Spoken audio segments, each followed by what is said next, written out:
جن کے لیے امانت، دیانت، صداقت کے سارے اصولوں کو بسے پشت ڈالتے رہے، جب یہ سارے چھوڑ کے واپس آ جائیں گے تو میرے آقا کریم صلی اللہ علیہ وسلم ارشاد فرماتے ہیں کہ جب اس بندے کی قبر میں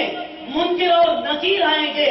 اور جب وہ قبر میں داخل ہونے کی کوشش کریں گے تو دائیں طرف سے آئیں گے، اس کی نمازیں کھڑی ہو جائیں گی، دائیں طرف اس بندے کی قبر میں آ کر حساب بنائیں گی اور نمازیں کہیں گی، اے فرشتوں تمہارے یہاں سے اس قبر میں داخل ہونے کا کوئی راستہ نہیں ہے، پیچھے ہٹ جاؤ۔ تو سرکار ارشاد فرماتے ہیں فرشتے پیچھے ہٹیں گے، بائیں طرف سے آنے کی کوشش کریں گے، تو وہ شخص جس نے زندگی میں زکات اور صدقات کرتا رہا تو اس کی زکات اس کے بائیں طرف حساب بنا کر کھڑی ہو جائے گی اور کہے گی اے فرشتوں یہاں سے اس قبر میں داخل ہونے کے لیے تمہارے لیے کوئی راستہ نہیں ہے۔ فرشتے پیچھے ہٹیں گے، اس کے سرہانے کی طرف سے آنے کی کوشش کریں گے تو اس کا حج، اگر اس نے زندگی میں حج یا عمرہ کیا تھا، یہ جو نیکیاں ہیں یہ اس کے سر کی طرف حساب بنا کر کھڑے ہو جائیں گے اور کہیں گے فرشتوں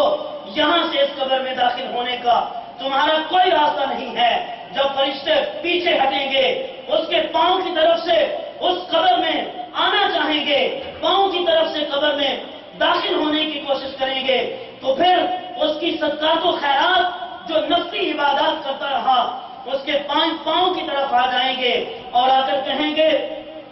فرشتوں یہاں سے تمہارا اس قبر میں داخلے کا کوئی راستہ نہیں ہے۔ فرشتے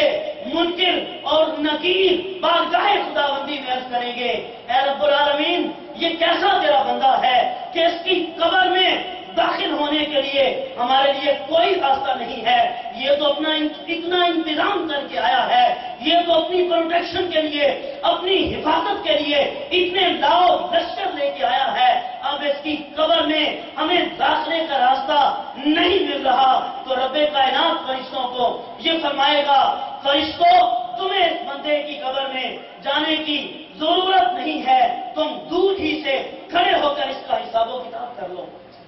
اس کے سوال و جواب جو قبر کے ہیں تم اس کی قبر میں مت جاؤ اور وہیں باہر کھڑے ہو کر تم اس کے سوال و جواب کو تم وہیں سے لے لو۔ اور فرشتے اس بندے کو کہیں گے اجلس فاخبرنی اما نفعلک، اے آنے والے اٹھ کر بیٹھ جاؤ۔ وہ جسے آپ مردہ سمجھ کے، جسے آپ ختم ہوا سمجھ کے، جسے ایک قبر کی مٹی کے نیچے دفن کر کے آئے ہیں تو فرشتے کہتے ہیں اجلس، اے آنے والے اٹھ کر بیٹھ جا، فاخبرنی اما نفعلک، تو ہمیں ہمارے سوالوں کے جواب دے،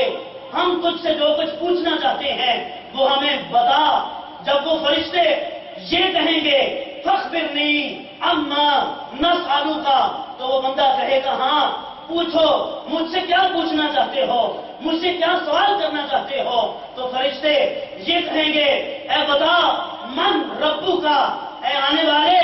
یہ بتا تیرا رب کون ہے؟ وہ بندہ کہے گا اب تمہیں اس بات پہ شک ہے، مجھ سے تصدیق کرنا چاہتے ہو کہ میرا رب کون ہے؟ تمہیں کس نے کہا ہے کہ میری قبر میں داخل نہیں ہو سکتے؟ تمہیں کس نے روکا ہے؟ یہ تو میں لاؤ لشکر اپنے ساتھ لے کے آیا ہوں، یہ میری عبادت و ریاضت کا جو سامان میرے ساتھ آیا ہے، اب تمہیں کوئی اور پوچھنے کی حاجت باقی ہے کہ میرا رب کون ہے؟ اب بھی مجھ سے پوچھنا چاہتے ہو؟ تو فرشتے یہ کہیں گے اب بتا،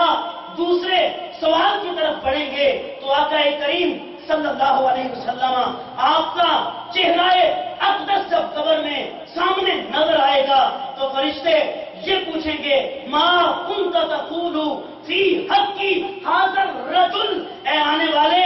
یہ تو بتا اس ذات کے بارے میں تو دنیا میں کیا کہا کرتا تھا؟ ما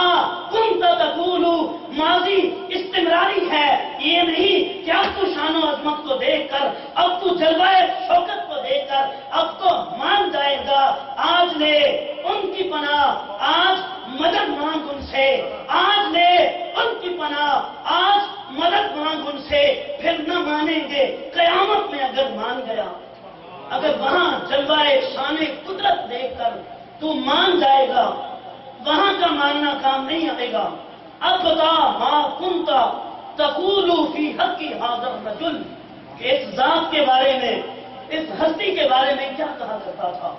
اب محدثین یہ فرماتے ہیں، حضرات آگے آگے تشریف لیں، پیچھے کافی سارے دوست کھڑے ہیں، اب آگے آگے تشریف لیں۔ اب دوسرا سوال، کیا بتا اس ہستی کے بارے میں کیا کہا کرتا تھا۔ محدثین یہاں فرماتے ہیں کہ حضور صلی اللہ علیہ وسلم ارشاد فرمائیں گے، فرشتوں اس سے نہ پوچھو، مجھے پوچھو، میں بتاتا ہوں یہ کون ہے، جو ساری زندگی میری جان پہ، میری ذات پہ جیتا اور مرتا رہا، جو میری ذات پہ فنا ہوتا رہا، جو میری ذات پہ اپنے رشتے اور ناطے استوار کرتا رہا، اب بھی اس سے پوچھتے ہو، اب مجھ سے پوچھو، میں بتاتا ہوں یہ کون ہے۔ سبحان اللہ۔ حضرات دیت شم حیا علی الفلاح، آؤ کامیابی کی طرف، یہ ہے کامیابی۔ یہ کامیابی نہیں ہے کہ ہم قبر میں جائیں اور فرشتے وہاں پہ ہمارا انتظار کر رہے ہوں، وہاں پہ ہمارا عذاب کے لیے انتظار ہو رہا، معاذ اللہ ثم معاذ اللہ۔ ڈریں اس وقت سے اور ایسی شاندار زندگی گزاریں، ایسی کامیابی کی زندگی گزاریں، یہ دنیا تو آپ کو مرنے کے بعد نہیں مرنے دے گی۔ اب داتا علی حجویری کا لوگ تذکرہ کرتے ہیں، حضور غوث اعظم کا تذکرہ کرتے ہیں، ان سے کیا ہمارا ذاتی تعلق ہے، کون سی رشتہ داری ہے ان سے، کون سا نسبی تعلق بنتا ہے۔ انہوں نے اپنے آپ کو اللہ کی یاد میں ایسا گم کیا، اللہ رب العالمین کے ذکر میں اپنے آپ کو ایسی بقا عطا کی کہ فاذکرونی اذکرکم، تم میرا ذکر کرو میں تمہارا ذکر کرتا ہوں۔ یہ ہے 1000 سال گزرنے کے بعد اب بھی لوگ کہتے ہیں گنج بخشے فیض عالم، مظہر نور خدا، نا کساں را پیر کامل، کاملاں را رہنما، یہ ہے حیا علی الفلاح۔ آؤ طرف نماز کی، آؤ طرف کامیابی کی۔ اللہ تمہیں کامیابی کی طرف بلاتا ہے، بار بار بلاتا ہے، اور ایک دن میں 5 وقت محفل بھیجتا ہے، 5 وقت پیغام دیتا ہے، میرے بندے میں تمہیں کامیابی کی طرف بلا رہا ہوں، کامیابی کے زینے تیرا انتظار کر رہے ہیں، کامیابی کی سیڑھیاں تیرا انتظار کر رہی ہیں، تو آ تو صحیح، تو ایک دفعہ آ کے تو دیکھ، تجھے کامیابی کی وہ منزل عطا کروں گا، یہ دنیا بھی تیری نحنو اولیاؤکم فی الحیات الدنیا و فی الآخرہ، کہ اس دنیا کی زندگی میں ہم تمہارے ولی ہیں، تمہارے مددگار ہیں، اور آخرت کی زندگی میں بھی تمہارے مددگار ہیں۔ تو جسے اللہ اپنی ولایت کا اللہ جسے تصدیق نامہ دے دیتا ہے کہ میرے بندے میں تیرا ولی ہوں، تو دنیا اس کا کیا بگاڑ سکتی ہے، دنیا اس کو کیا نقصان دے سکتی ہے۔ تو حضرات دیت شام جس چند روزہ زندگی کی کامیابی کو ہم کامیابی تصور کرتے ہیں، واللہ وہ کامیابی نہیں ہے، وہ کامیابی نہیں ہے۔ والعصر ان الانسان لفی خسر، قسم ہے زمانے کی کہ انسان نقصان میں ہے۔ ہم جس زندگی کو ہم کامیابی سمجھتے ہیں،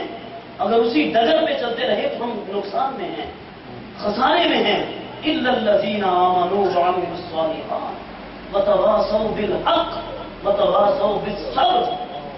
سوائے ان لوگوں کے جو ایمان لائے اور عمل صالح پہ قائم رہے، ثم استقاموا، استقامت اختیار کی، اس ڈگر سے پھر ڈی ٹریک نہیں ہوئے، پھر شیطان کے ہاتھوں میں نہیں کھیلے، شیطان کی پیروی میں اپنے آپ کو،